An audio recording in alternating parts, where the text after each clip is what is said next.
ایک باحجاب خاتون میٹرو میں سوار ہوئی۔ دروازے سے گزرتے ہوئے اس کی چادر ایک جگہ اٹک گئی، جس وجہ سے خاتون لڑکھڑائی۔ ایک خاتون جس نے نامناسب اور تنگ لباس پہنا ہوا تھا چیخ کر بولی، یہ کیا کر رہی ہو اور اس گرمی میں کیسا لباس پہنا ہوا ہے؟ میٹرو میں بیٹھے تمام افراد بھی متوجہ ہوئے، لیکن اس باحجاب خاتون نے جلدی سے خود کو سمیٹا اور اسی خاتون کے ساتھ جا کر بیٹھ گئی۔ جب میٹرو چل پڑی تو اس باحجاب خاتون نے اس خاتون کو کان میں کہا کہ یہ چادر میں نے تمہاری خاطر پہن رکھی ہے۔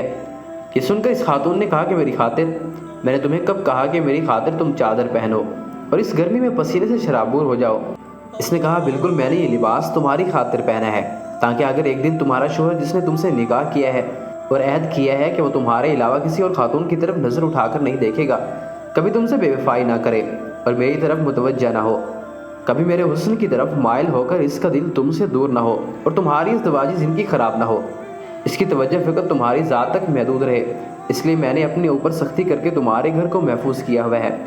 میں گرمی کی شدت میں بھی اپنے جسم کی نمائش نہیں کرتی تاکہ کوئی مرد اپنے گھر کی خواتین سے خیانت نہ کرے، اور یہ مت بھولو کہ میں بھی تمہاری طرح عورت ہوں، میرا بھی ایک شوہر ہے جس سے میں خیانت نہیں کرنا چاہتی، کیونکہ میری نظر میں مجھ پر صرف میرے شوہر کا حق ہے اور میں اس حق میں خیانت نہیں کروں گی۔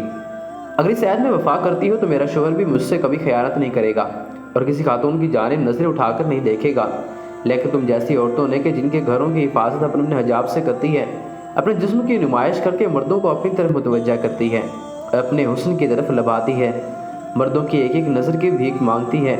اب تم بتاؤ، اعتراض مجھ پر کرنا چاہیے مجھے تم پر؟ یہ سن کر وہ خاتون شرمندہ ہوئی اور اس نے کہا کہ کبھی میں نے اس معاملے کو اس زاویے سے نہیں دیکھا۔